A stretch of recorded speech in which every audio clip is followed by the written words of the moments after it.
आज तो बीजेपी के घर में आग लगी हुई है। देखो, बीजेपी का तो स्वास्थ्य खराब हो चुका है। चुनाव वो जीतते हैं जिनकी उम्मीदवारी जनता स्वीकार कर ले। वो तो वो बताएंगे, मुझे क्या पता।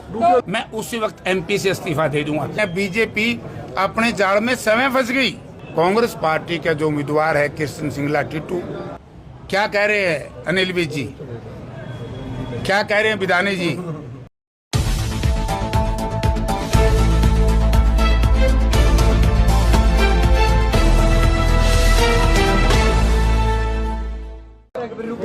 कांग्रेस पार्टी ने कृष्ण कुमार उर्फ टीटू को पूर्व चेयरमैन म्युनिसिपल काउंसिल हिसार को उम्मीदवार बनाया है और आज हम सब साथी उनका नॉमिनेशन दाखिल करवाने के लिए उनके साथ आए।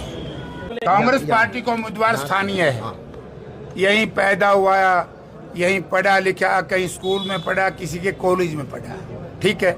और इस परिवार से जो संबंध रहे हैं पुराने पॉलिटिकल बड़े बड़े परिवारों से, जैसे पंडित रामजी लाल जी, इनके चाचा, और उन्होंने मेरे ख्याल में लंबे अरसे तक सेती काम किया। स्वर्गीय चौधरी भजनलाल जी का परिवार अब बैठ खड़े हैं ना हमारे विधायक जी। तो ये सब लोग, अब नरेश सेलवाल जी होंगे, जस्सी बेटवाड़, अभी जो सबसे पुराने भजनलाल जी के जो सहयोगी रहे, स्वर्गीय भजनलाल जी के, पोंकरमल जी के बेटे। तो ये सब लोग आज कृष्ण टीटू सिंगला के साथ क्यों आए? क्योंकि कांग्रेस पार्टी ने जो उम्मीदवार सेलेक्ट किया उसकी उम्मीदवारी जनता ने स्वीकार कर ली, और जिसकी उम्मीदवारी जनता स्वीकार कर लेती है चुनाव वही जीतते हैं। 89 में आपसे बहुत से लोग उस वक्त नहीं थे, उस वक्त के पत्रकारों को पूछो, मेरे खिलाफ बड़ा दुष्प्रचार किया था, लेकिन मीडिया ने लिखा था कि जयप्रकाश की उम्मीदवारी जनता ने स्वीकार कर ली, तो बड़े नेता चुनाव हारे थे और जयप्रकाश जीता था। भारतीय जनता पार्टी की उम्मीदवारी जनता ने स्वीकार नहीं करी, वो स्थानीय नहीं है, लोगों की सेवा कभी की नहीं। टीटू सिंगला ने 5 वर्ष तक ईमानदारी से इस शहर की सेवा की as a chairman municipal council. अगर हम पूछ रही नहीं, फिर मैं बताया। कांग्रेस पहली बार सिंबल पर चुनाव लड़ने जा रही है, तो आपको लगता है कि इस बार जो मुकाबला है बीजेपी आश्वस्त नजर आ रही है? देखो, बीजेपी का तो स्वास्थ्य खराब हो चुका है, बीमार है पहले दिन से ही। स्वास्थ्य ठीक है तो कांग्रेस पार्टी का और कांग्रेस पार्टी के उम्मीदवार कृष्ण सिंगला का है, क्योंकि 4 दिन से मैं शहर में हूँ। और सबसे पहले मुझे याद है 1989 में जब लोकसभा का मुझे टिकट मिला और मेरे सामने जो उम्मीदवार थे वो बहुत ऊंचे कद के थे, लेकिन मेरे एक बहुत उस वक्त के बहुत सीनियर नेता ने कहा कि जयप्रकाश, चुनाव वो जीतते हैं जिनकी उम्मीदवारी जनता स्वीकार कर ले।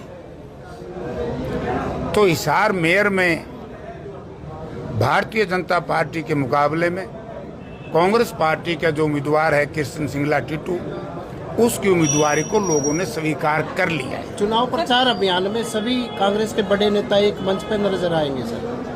एक मंच पर सारे इकट्ठे होंगे तो 20 वार्ड अलग अलग जाएंगे, कहीं चंद्र प्रकाश जी जाएंगे, कुमारी सैलजा, तो वो तो बाद में आएंगे ना।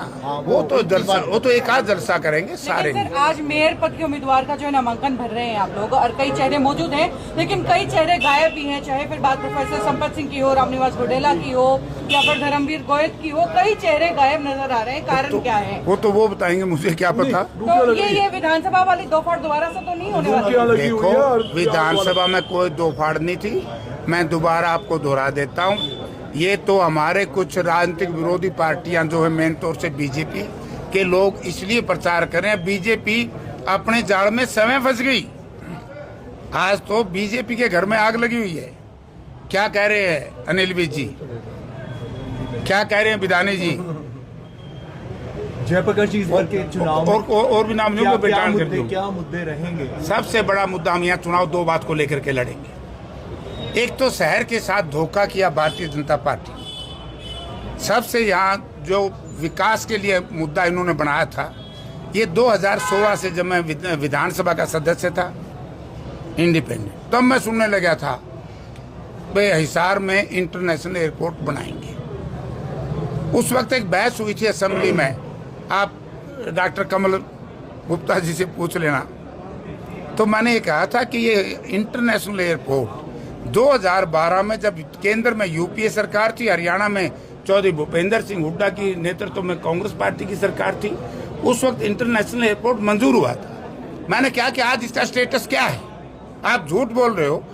हमारा यहाँ का जो इंटरनेशनल एयरपोर्ट था वो उठा करके यहाँ से शिफ्ट कर दिया जेवर में, उत्तर प्रदेश में।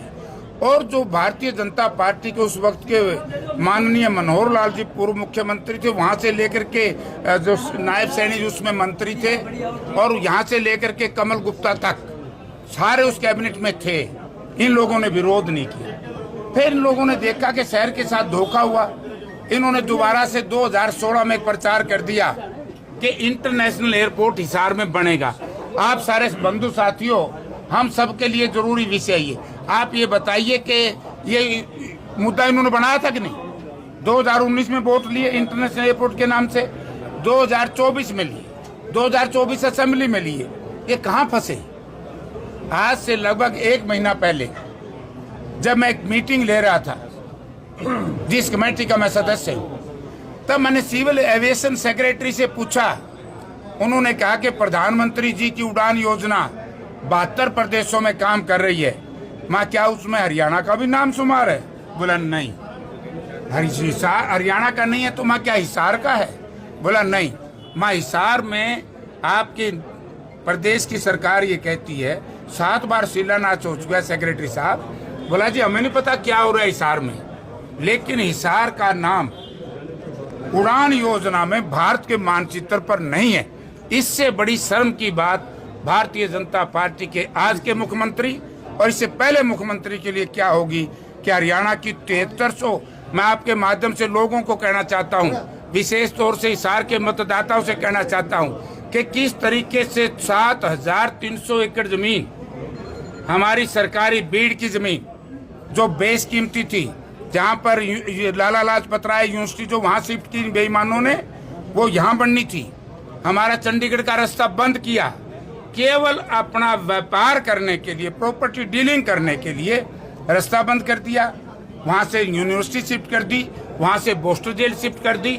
आज जनता ने ये पूछेंगे, हम जनता से कहेंगे कि बीजेपी के नाम से कोई वोट मांगने आए तो उसे पर्सन पूछना, क्या भैया अगर मुख्यमंत्री से लेकर के केंद्र के मंत्री तक ये कह दें कि हिसार हवाई अड्डे का नाम भारतवर्ष के मानचित्र पर स्टेटस क्या है, मैं उसी वक्त एमपी से इस्तीफा दे दूंगा। वरना लोगों इनको वोट मत दो, इस तरह के झूठे लोगों को।